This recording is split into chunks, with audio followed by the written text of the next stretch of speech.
Bonjour, donc dans cette vidéo vous allez trouver la leçon du chapitre GE1, géométrie dans l'espace 1, sachant qu'on a déjà fait GE2 qui était repérage dans l'espace. Alors il y a peu de choses à voir dans ce chapitre, on parle de perspective cavalière, donc il faut savoir que la perspective c'est un moyen de représenter à plat un solide de l'espace. Il existe différents types de perspectives, donc cette année à votre programme on a la perspective cavalière, que vous connaissez déjà un petit peu puisque c'est ce moyen de représentation qui est utilisé depuis le début de votre scolarité. Et puis l'année prochaine, vous travaillerez sur la perspective centrale avec des points de fuite, qui est quelque chose dont vous avez peut-être entendu également parler. Alors, on commence par rappeler dans le paragraphe grand 1 les règles à suivre pour représenter en perspective cavalière. Donc, comme je vous le disais, elle permet de représenter sur une feuille, donc dans le plan, un objet de l'espace, donc un solide. Donc, les règles de la perspective cavalière sont les suivantes. Donc, tout ce qui est parallèle sur le solide doit rester parallèle sur votre dessin. Donc, des arêtes qui sont parallèles dans la réalité restent parallèles sur le dessin. Quand vous avez des arêtes qui sont parallèles et de même longueur, dans la réalité, elles doivent rester parallèles, on a dit, mais aussi de même longueur sur le dessin. Alors attention, ça ne veut pas dire qu'elles feront la longueur réelle sur le dessin par rapport à la longueur dans la réalité. Mais si elles sont de la même longueur dans la réalité, eh bien la longueur que vous allez représenter sur le dessin doivent être égales aussi. Alors, on verra ça dans les exemples après, c'est pas forcément facile à expliquer comme ça. Tous les milieux, le milieu d'un segment va rester au milieu du segment sur le dessin. Les points qui sont alignés dans la réalité vont rester alignés sur le dessin.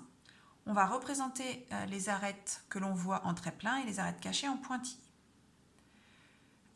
Ensuite, on a la face avant de votre solide qui est représentée, elle, en vraie grandeur, est appelée plan de face.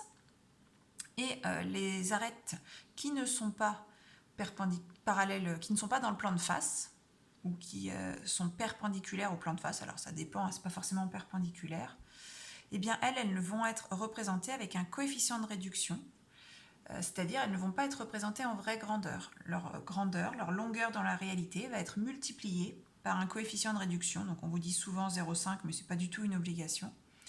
Et même si dans la réalité elles sont perpendiculaires au plan de face, eh bien dans le dessin elles ne seront pas perpendiculaires. On va appliquer un angle qui s'appelle angle de fuite d'environ 30 degrés. Alors là pareil, hein, c'est pas obligatoirement 30 degrés, c'est que ces valeurs-là permettent d'avoir une représentation assez jolie à regarder et plus pratique. Donc un angle de 30 degrés par rapport à l'horizontale. Alors je vous montre puisqu'on a un cube qui est dessiné juste en dessous. Donc, ce qu'on vient d'expliquer, vous avez ici la face avant qui, elle, est représentée en vraie grandeur. Et en tout cas, en respectant les longueurs et les angles. C'est pareil pour la face arrière qui est parallèle. Ensuite, vous avez des traits en pointillés qui représentent les arêtes qu'on ne voit pas si le solide est plein. Ces arêtes-là, EH, FG, BC et AD, dans la réalité, elles sont perpendiculaires à la face avant. Donc on ne peut pas les représenter avec un angle droit parce que du coup ça serait visuellement pas joli et pas du tout pratique. Donc on les représente en suivant un angle, ici, là, je ne vais pas écrire, mais ici, cet angle-là, ou qu'on trouve ici aussi.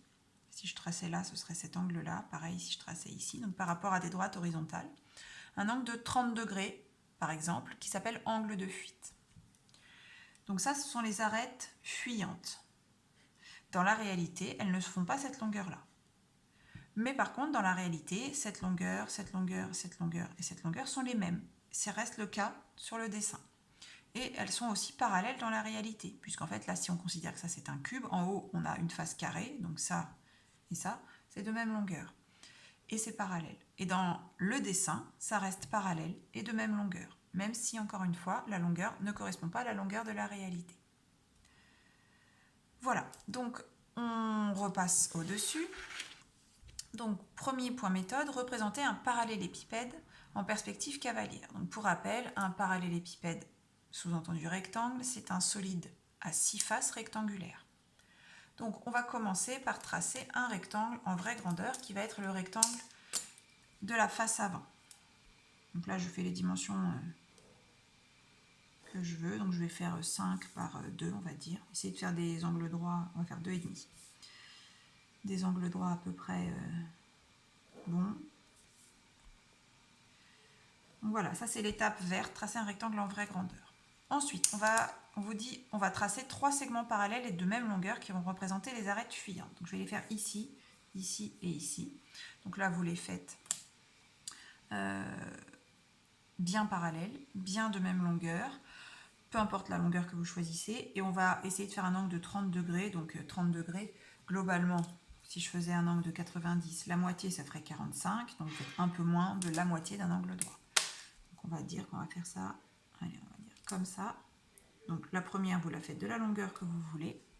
Et après les autres, on va les faire de la même longueur et bien parallèles. Alors j'ai la mesure, moi j'ai fait un peu plus de 2,5, donc je vais rester sur cette longueur-là. Comme ça. Et puis je fais pareil pour la troisième, donc j'utilise ma règle pour faire des parallèles. Hop. Et donc je fais un peu plus de 2,5. Voilà mes 3 arêtes fuyantes. Donc l'angle de fuite dont je vous parlais, il est ici. Vous pouvez l'écrire si vous voulez. Et ce coefficient de réduction dont je vous parlais qui est égal à 0,5, eh bien ça veut dire que si dans la réalité, par exemple cette longueur-là, elle fait, je ne sais pas moi, 7 cm, eh bien pour avoir sa longueur sur le dessin, vous allez faire 7 fois votre coefficient de réduction. Mettons que ce soit 0,5, ça fera 3 cm et demi, ce qui n'est pas du tout ce que j'ai fait. C'est juste pour vous expliquer comment on applique le coefficient de réduction.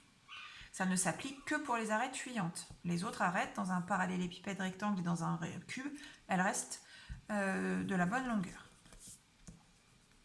Ensuite, on poursuit. Relier la deuxième extrémité de ces segments.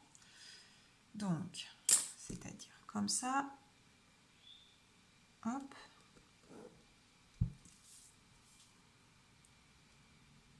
Hop. Donc, ce sont bien des traits pleins puisque ce sont des arêtes qui sont visibles. Ensuite, on vous dit finir le rectangle caché, celui qui est à l'arrière, qui doit être identique au rectangle avant. Donc, hop. On est obligé de faire les arêtes en pointillés cette fois-ci, puisque celles-ci sont des arêtes cachées. Donc là, j'ai fini ma face arrière, et il me reste à tracer la dernière arête cachée. Vous voyez, elle est ici. En pointillé également.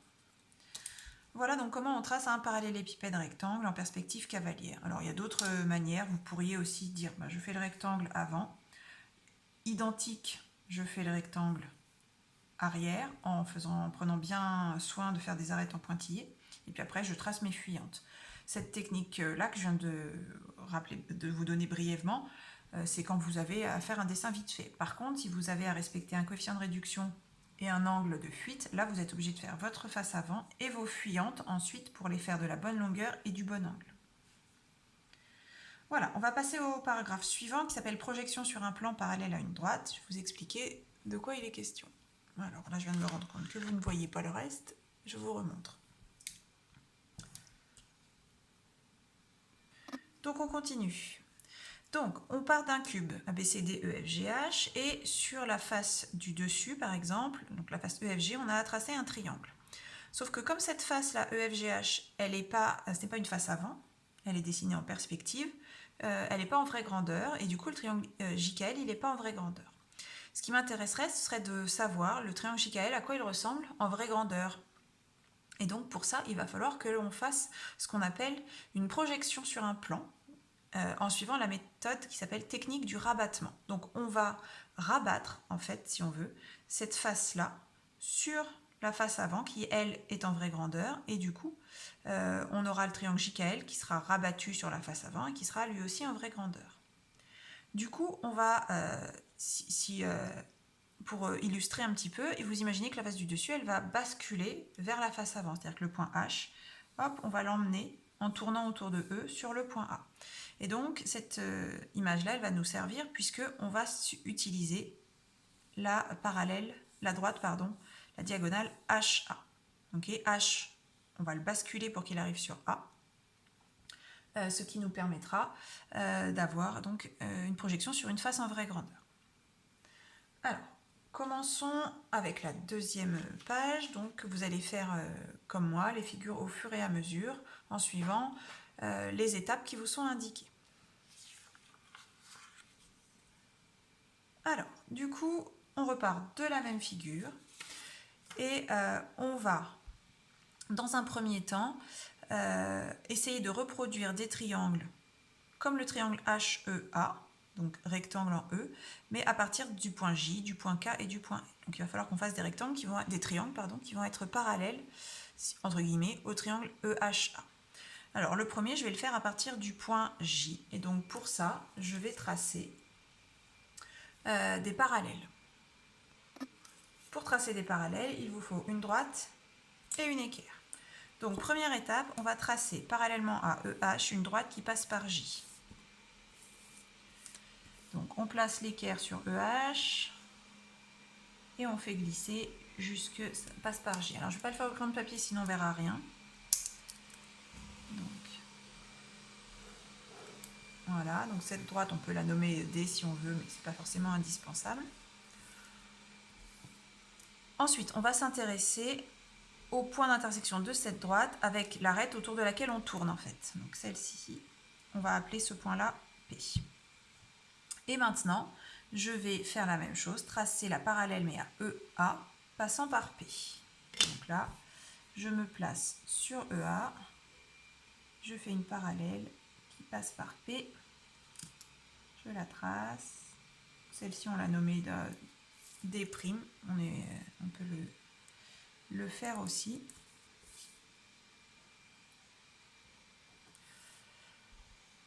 Voilà. Alors, on voit un petit peu l'ébauche de notre triangle JP et puis le dernier point qui nous manque et qui va être en fait le point sur lequel arriverait J si on projetait sur la face avant. Et donc là, c'est maintenant qu'on va s'intéresser à la diagonale HA. Donc cette fois-ci, je vais faire, pardon, c'est en dessous, une parallèle à HA qui passe par le point J. Donc, on pourrait tracer HA si ça vous aide. Hein. Je ne l'ai pas fait, mais hop. Je trace la parallèle AHA en passant par J. Je vais la faire d'une autre couleur, j'espère que vous allez la voir. Je vais la faire en pointillé parce qu'elle est à l'intérieur, donc on ne la voit pas normalement.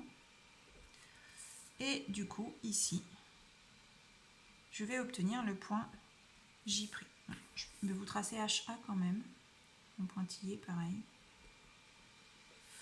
Voilà, donc là j'ai tracé HA et puis la parallèle à HA passant par J. Elle va venir forcément couper ma droite des primes ici, puisque ici je suis arrivée sur la face avant. Et ainsi, on a obtenu le projeté de J sur la face avant. Alors, il va falloir faire la même chose pour les deux autres points. Donc, je vais vous le faire sur le dernier cube. Vous pouvez essayer de le faire tout seul en mettant en pause la vidéo et vérifier que vous avez bien la même chose. Alors, je vais faire pour K, donc même chose qu'au début, je trace une parallèle à EH passant par K. Si vous voyez, ce sera mieux. Donc, je le répète, on fait une parallèle à EH passant par K cette fois-ci. On peut en profiter tant qu'on a positionné la règle et l'équerre comme ça pour faire aussi la parallèle passant par L. Donc, c'est ce que je vais faire. Donc, pour K, ça arrive ici.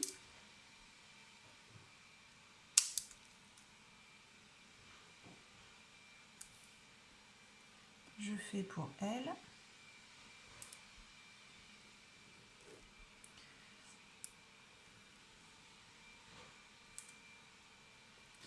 Ensuite, ce sont ces deux points-là qui nous intéressent. Alors, on peut les nommer si vous voulez, mais voilà, ce n'est pas une obligation du tout. Et maintenant, je vais faire des parallèles à EA, passant par les deux points ainsi obtenus. Donc, hop, je place mon équerre comme ça. Je fais glisser. Donc, voilà la première. Et voilà la suivante. Ok, et il me reste à tracer, comme on l'a fait tout à l'heure en pointillé en rouge, des parallèles à HA passant par K pour la première et L pour la seconde.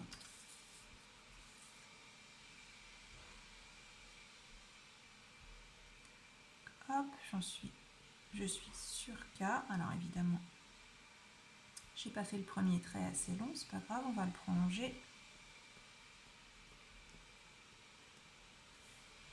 Hop.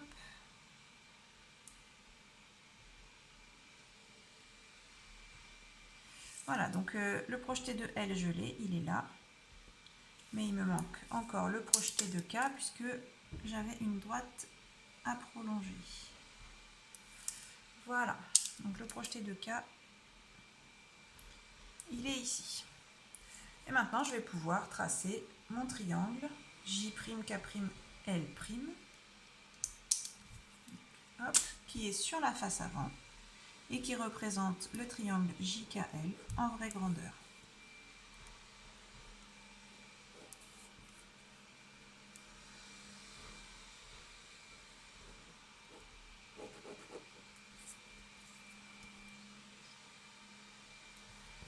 Voilà, donc on peut le colorier si vous voulez.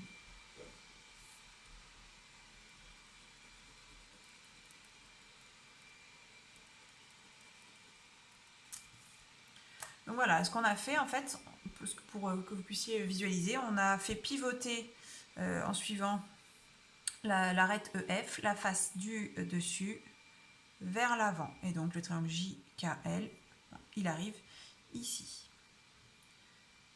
Voilà, donc vous allez pouvoir passer aux exercices. La leçon de ce chapitre G20 est terminée.